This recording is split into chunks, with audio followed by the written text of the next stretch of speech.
everybody. For today's lecture, we are going to be focusing on the concept of cardiac output and how does your cardiac output is regulated. So we learned in the previous lecture that we have something called the end diastolic volume, which is basically the amount of blood that it is within the ventricle right before it contracts, and it's about 120 milliliters. And we also learned that when your heart contracts and it's done with its contraction, there's about 50 milliliters of blood that is left inside the heart, and this is referred to as end systolic volume. And the difference, which is the amount of blood that basically gets pumped outside of the heart, is referred to as the stroke volume, which is about 70 milliliters. So if I want to figure out what is the cardiac output, I would consider the number of heartbeats that I have and multiply that by the amount of blood I move every time your heart beats, which again is referred to as the stroke volume.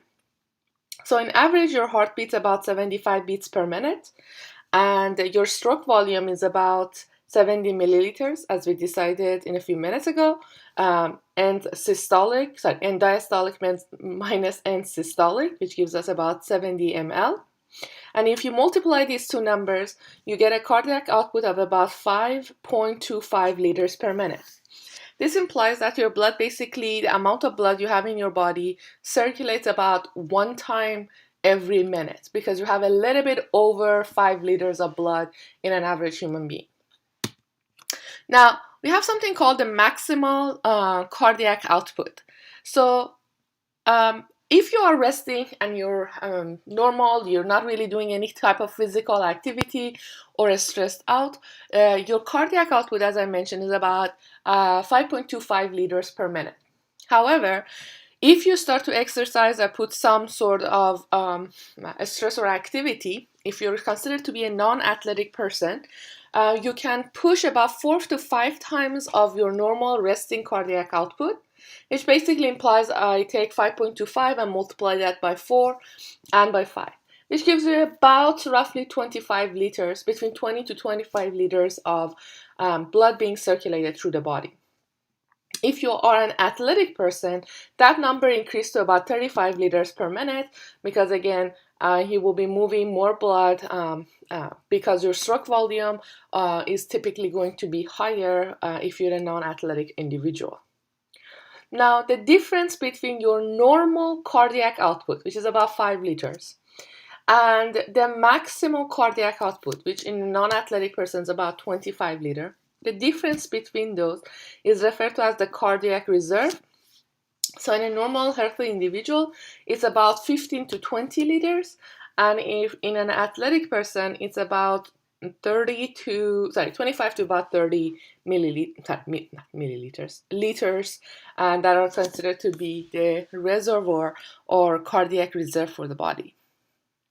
Now, looking at the equation that we have here, if I ask you, how can I change the cardiac output that I have?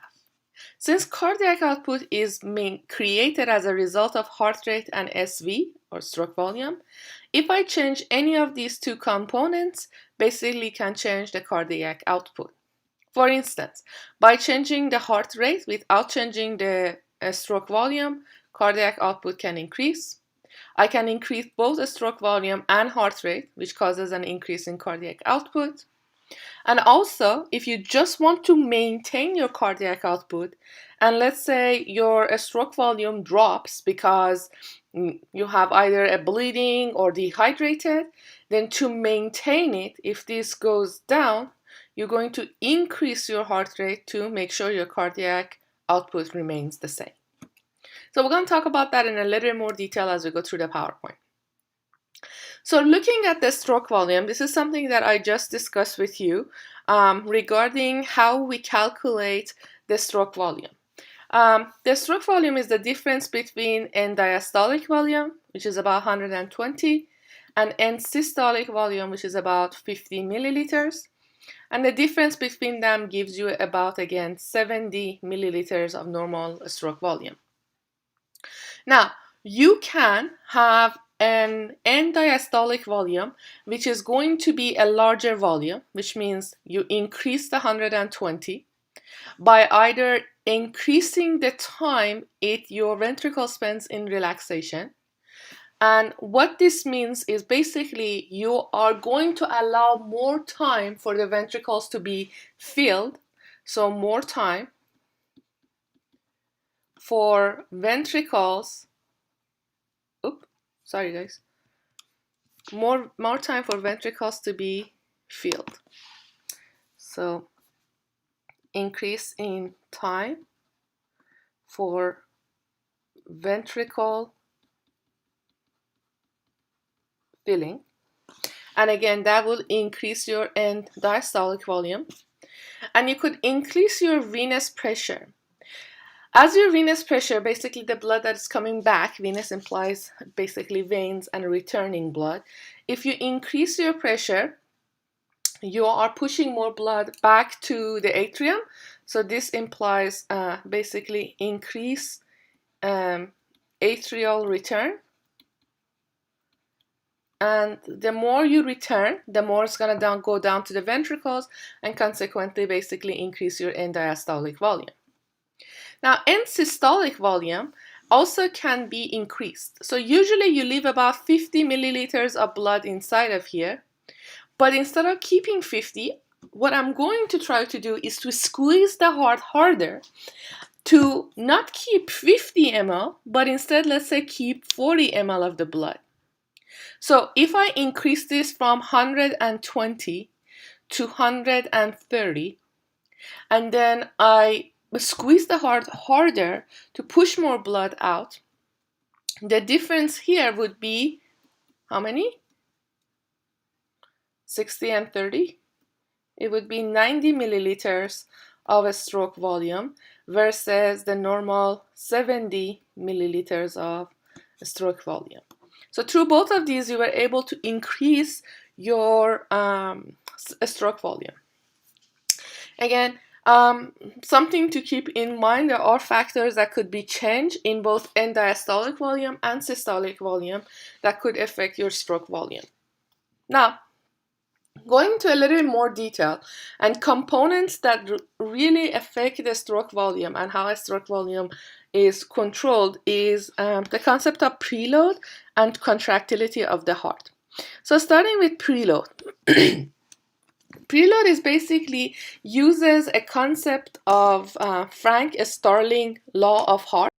As you increase the stretching of the heart, as the more stretching your heart has, there is an increase in the force that is created. So as I'm stretching the heart to fill it up with more blood coming back to it, the heart is stretching, so when it contracts and push more blood out. So this is a concept of preload, right? Because you are loading the heart with more blood, which stretches the heart and consequently pushes the blood more out of the heart. Do remember that this relationship between a stretch and force is true to some point, because the curve is something like this. Then when you get to here, the increase in a stretch increases the force, but anything after that, and I'm not getting into detail because we don't have the time for it, but as you get to about that point, the heart muscles are going to be too stretched out, therefore they will not be accomplished what they need to do to push the blood out. So the most important point here is that the concept of preload, the stretching of the heart, allows the force of the heart during the contraction to increase. So as you return more blood to the heart will be stretched more, and therefore as a result it creates a stronger force. So here is another component that we can add to it. How do I return more blood back to the heart to increase the preload? Basically, how can I load the heart more that allows me to stretch it and create a stronger force? The most important thing you can do is to increase venous return. Venous return, again, is the amount of blood that is returning to your heart. So look at these arrows.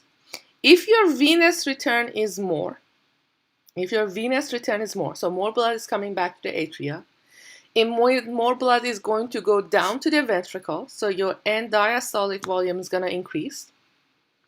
If this number goes to about 130, then your stroke volume will increase to about 80, and therefore it would be basically, let's say, 75 times 80 instead of 75 times 70. So I'm not good with math, so this number would be higher than your normal cardiac output, and that is your goal here. And what you see as increase in diastolic volume, increases in the stroke volume, has to do with the fact that your heart's going to be stretched, therefore the force is going to be stronger, therefore your stroke volume will be higher. Now the second concept we want to take a look at is the concept of contractility of the heart. Now, I'm not going to go into a lot of details about this since we haven't really looked at the myocardium and how does that work. But one thing you should know is this. If you're looking at the contractility of the heart, if there is there's a structure in your heart muscles called the sarcoplasmic reticulum, which stores calcium. And calcium is essential for muscle contraction.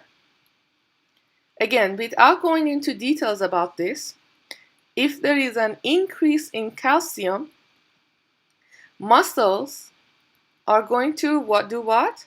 They're going to contract stronger because they make more, the reason for it is they make more connection, I don't know why it does that. More connection, which means basically a stronger heart beat. Now the connections that we're talking about, the reality of it is they're called cross bridge, but we're not going to get into that because, again, it's not essential for you guys to know. But if your heart is releasing more calcium, there is more connection between the components of the components within your muscle fibers, and those connection causes the heart to beat stronger.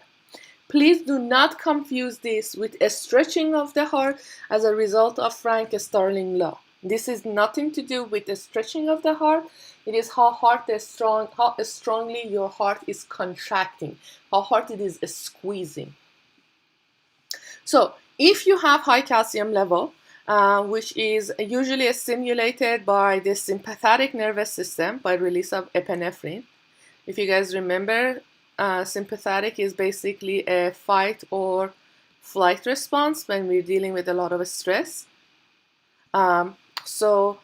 If you have the sympathetic nervous system activated, there would be a calcium influx, and that leads to the more cross bridge, which means a stronger muscle contraction.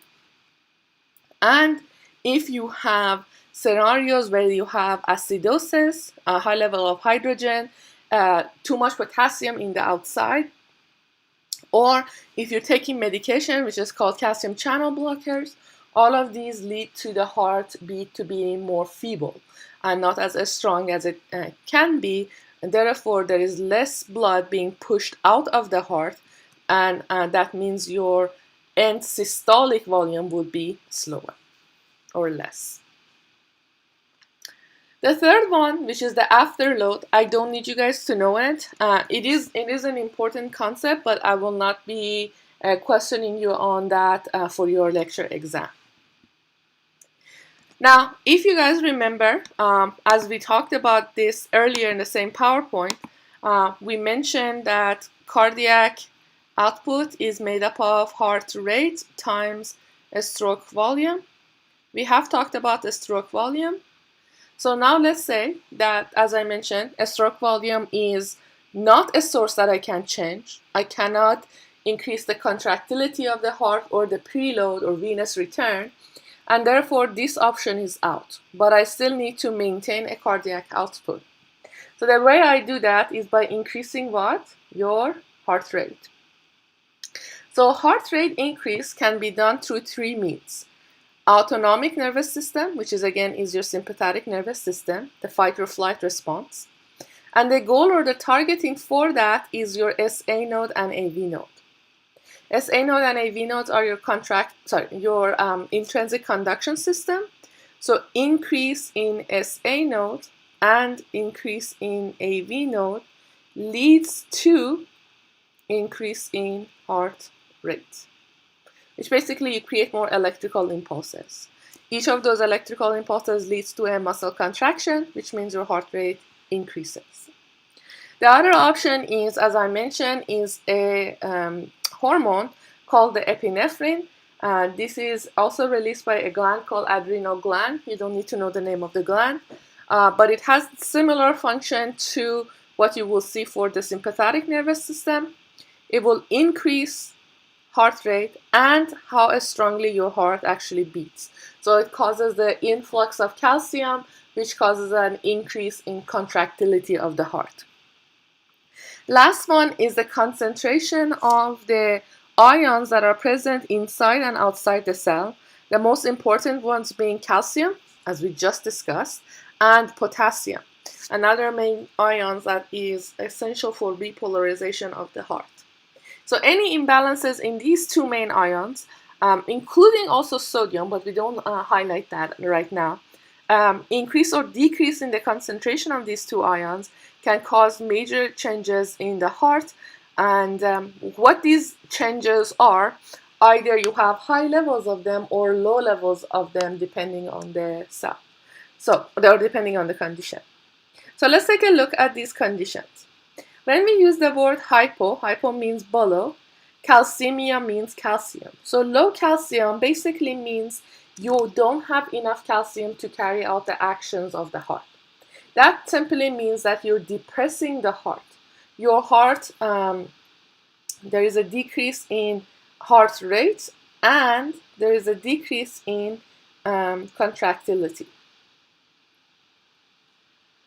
If you have hypercalcemia, you have way too much calcium, then you have the opposite effect. You have an increase in heart rate, so heart rate goes up, as well as increase in the force of contraction.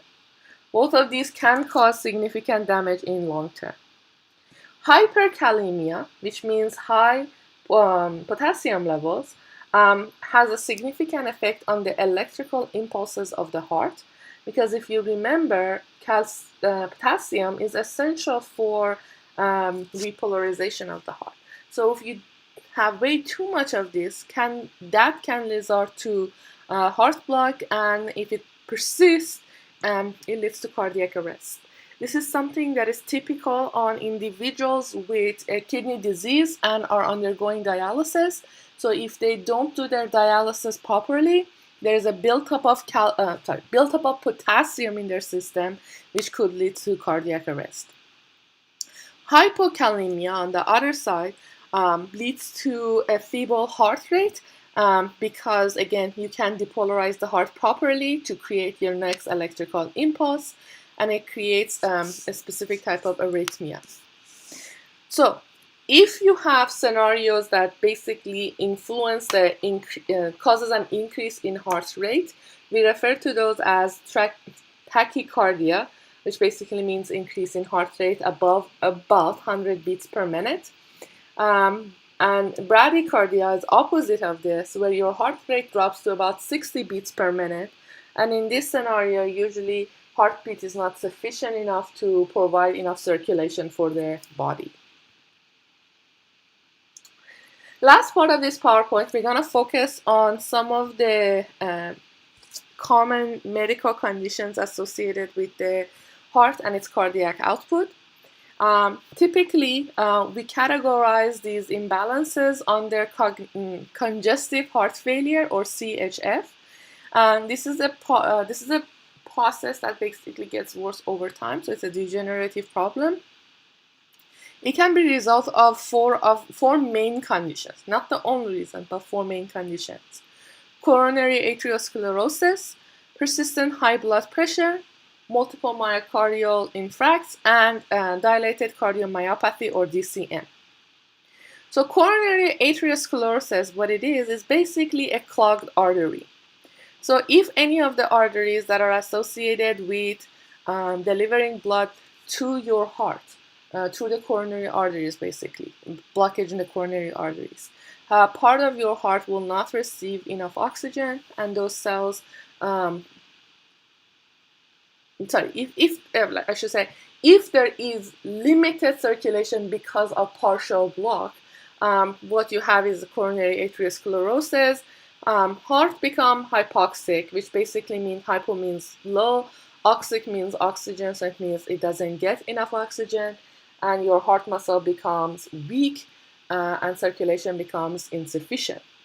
However, if you have this coronary atherosclerosis continuing, it could also lead to multiple myocardial infarcts, which basically part of your heart muscle will not receive oxygen, and that means that your heart cells are going to die. Heart cells die because of no O2, and these heart cells will not be able to be replaced with contractile cells. They just get replaced with the scar tissue. In a sense, they are basically losing their ability to be contractile force or create a contractile force, and therefore your heart becomes weak. So the blockage and death of the cardiac cell is known as heart attack or myocardial infarcts.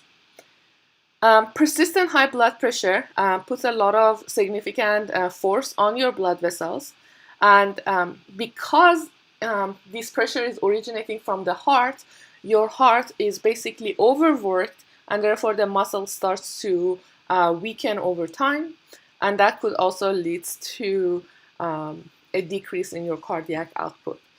And lastly, dilated cardiomyopathy or DCM, typically associated with weakening of the heart muscles as a result of stretching, for high consumption of drugs, or chronic inflammation of the heart, which both results into significant stretching of the ventricles. Heart muscles become feeble, and therefore they will not be able to pump. All of these are considered to be to result in congestive heart failure, which basically means your heart will be losing the ability to act as an effective pump. So that's about it. That is your last PowerPoint for your exam, and we'll continue with your lymphatic system for the following unit.